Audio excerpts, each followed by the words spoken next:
안녕하세요. 사람을 더 건강하게 인강한의원 최석우 원장입니다.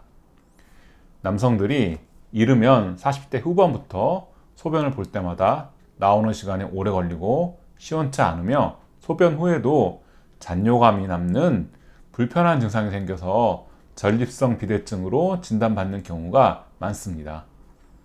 여기에 소변을 자주 보거나 밤에 소변 때문에 자주 깨는 증상이 추가되기도 합니다. 양방에서는 전립선 비대증에 보통 약물요법을 쓰다가 병증이 심해져서 아예 요로가 폐색되면 수술을 시행합니다. 그런데 소변이 불편해서 전립선 비대증의 진단을 받았는데 소변 증상이 치료되면 전립선 비대증이 문제가 될까요? 환자분들을 치료하면서 느낀 바가 많아서 이번 영상에서 제 생각을 말씀드리고 싶습니다.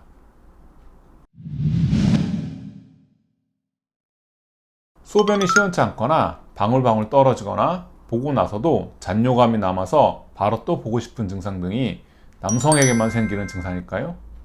아닙니다. 전립선이 없는 여성들에게도 같은 증상이 생깁니다. 여성분들의 요실금 증상이나 과민성 방광염에서 같은 문제로 고생하게 됩니다. 이렇게 고생하시는 분들은 방광의 귀화 기능을 강화함으로써 치료할 수 있습니다. 임상을 통해 여성의 소변 문제를 치료한 경험을 바탕으로 소변 문제를 보이는 남성들도 같은 원리로 치료를 했습니다. 소변 문제를 보이는 50대 이상의 남성분들은 한결같이 전립선 비대증이 소변 문제의 원인이라는 진단을 받고 오셨던 분들입니다. 방광의 기화 기능을 회복하는 혈자리에 약침을 시술하고 팔미양 등 명문의화를 돋구어서 방광의 전체적인 기능을 강화하는 치료를 짧게는 일주일에서 길게는 3달까지 진행했습니다. 치료 후 대부분이 소변을 보러 화장실을 가는 간격이 길어지고 잔뇨감이 사라졌으며 소변 후 바로 화장실을 가야 하는 급박감이 감소를 보였습니다. 소변 때문에 야간에 2, 3회씩 일어나서 화장실을 가던 분들도 1회 내지는 안 일어나고도 아침까지 푹 잘 수 있는 효과가 나타났습니다.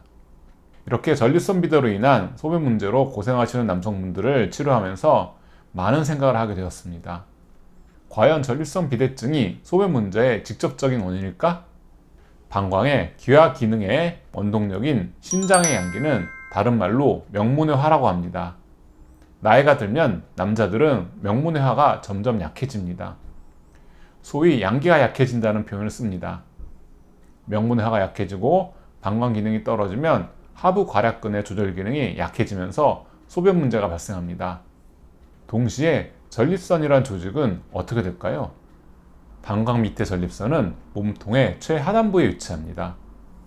명문회가 약해지면 아랫배가 차가워지고 혈행이 약해지면서 전립선 내부의 혈행이 정체됩니다. 쉽게 생각하면 추워져서 물이 얼면 항아리 속에 담긴 물의 부피가 팽창하면서 항아리가 깨지는 현상처럼 전립선도 커지게 됩니다. 비슷한 예로 복부 내의 온도가 내려가면 복부가 커지는 현상을 예로 들 수 있습니다.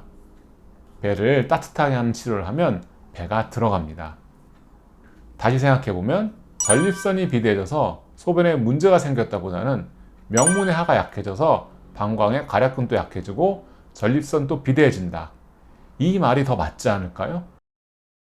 소변 문제가 치료되었던 환자분들이 전립선 비대까지 치료되었다고 볼 수는 없습니다. 전립선 비대는 단기간에 진행된 현상이 아니므로 조직의 변화까지 쉽게 나타나진 않을 것입니다. 다만 소변 문제가 해결되고 생활에 불편했던 점이 없다면 전립선 비대증을 과연 문제로 볼 필요가 있는지는 의문입니다. 내 몸에 진짜 필요한 치료를 받으시기 바라며 영상을 마치겠습니다. 감사합니다.